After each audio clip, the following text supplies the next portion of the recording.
Practice. Hey, this is Steve, Ness, and Yadira. We're from RealtyOneGroup in Scottsdale, and today we're going to bring you 10 basic steps on buying a home. So, let's start with step number 1. Step number 1 it is. Primer paso. Esta es. Pero esta práctica no funciona. Steve Ness, Yadira Contreras, la hija de Lolita, con RealtyOneGroup desde Scottsdale, Arizona. Y hoy vamos a finalmente a producir el video de 10 pasos básicos para comprar una casa. En español y en inglés.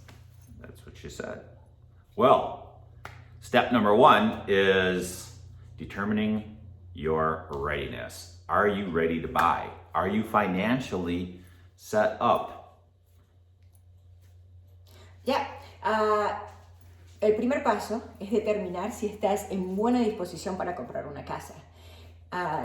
Si usted está bien financieramente, porque va a influir también a su familia, si sabe el costo que se viene con la compra de una casa. There you go. Step number 2, become an optimal mortgage candidate. So what does that mean? Get your credit all set up, get your credit repaired, make sure you're sitting in a good situation before you go ahead. Paso número 2, conviértete en un candidato hipotecario óptimo. Asegúrate de tener un buen crédito y buenas condiciones financieras para tener mejor tarifas de interés. Great. Step number 3, get a pre-approval letter. You're going to get that from a mortgage lender. There's several different mortgage lenders that we work with. If you don't have somebody that you're currently working with, we'd be happy to share with you who we kind of would recommend using. But you need a pre-approval letter. Paso número 3, obtén una carta de aprobación.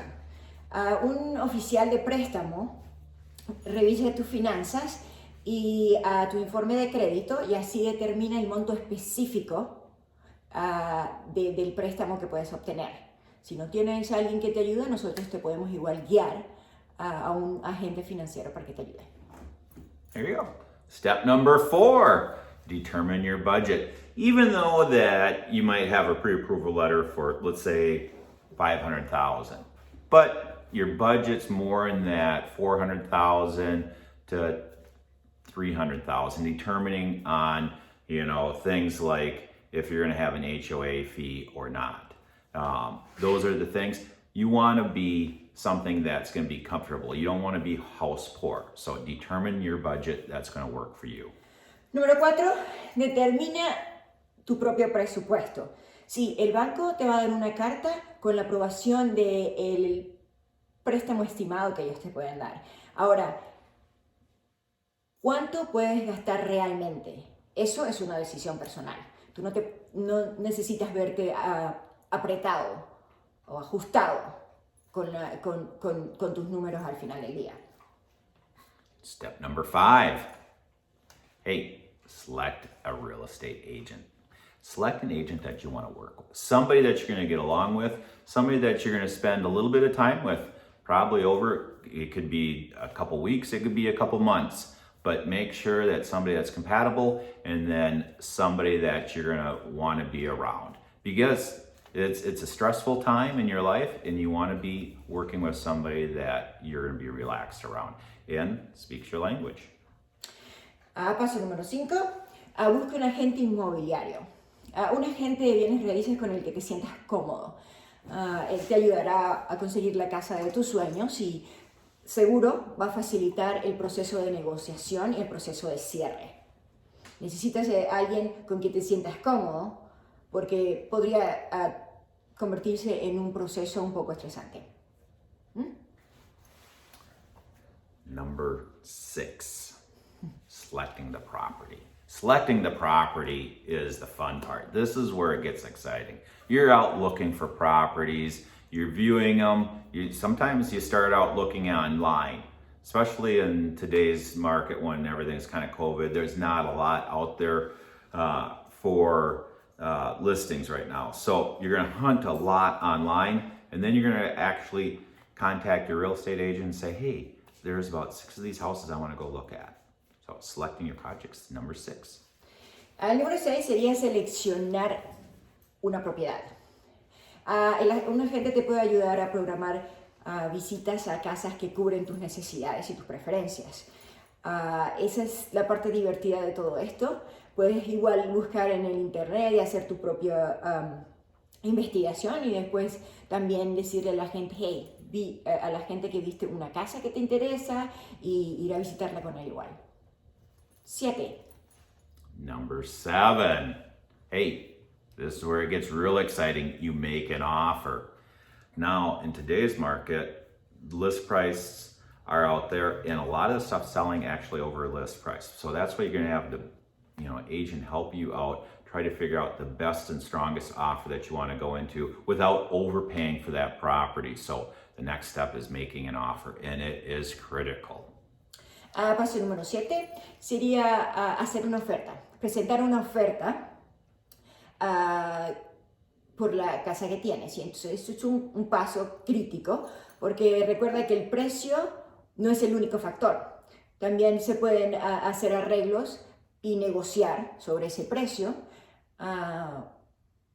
Eso. Número 8. Number 8.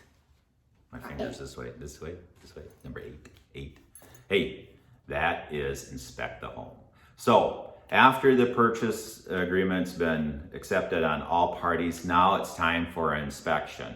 Inspection comes in there, or an inspector comes into the home, looks at everything. They're going to determine if it has termites. It's going to determine how long the air conditioner and heater are going to last.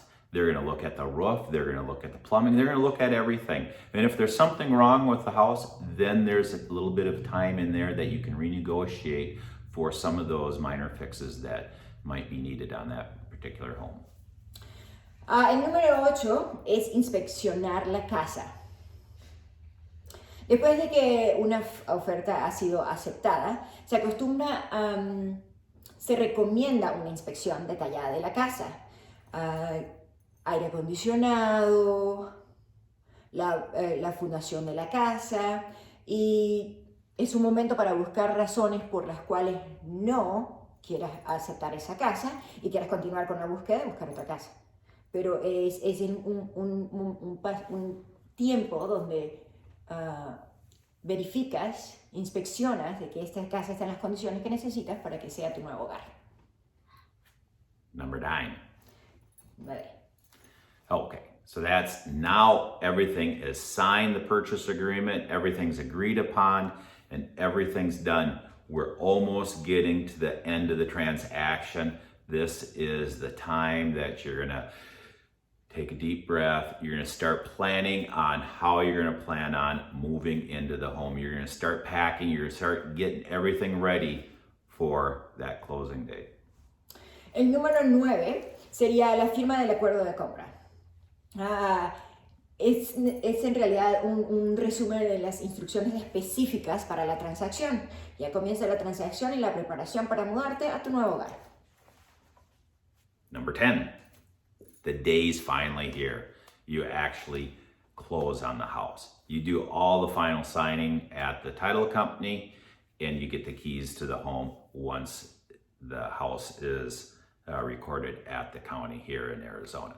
So once that it's been recorded, the mortgage has been recorded, you're gonna get the keys, and it's time to move in. Congratulations, you bought a house.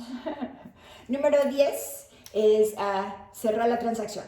Se firman los documentos de hipoteca o la transacción del efectivo y se reciben las llaves de la casa. Así que felicitaciones, ya tú tienes una casita nueva, un nuevo hogar.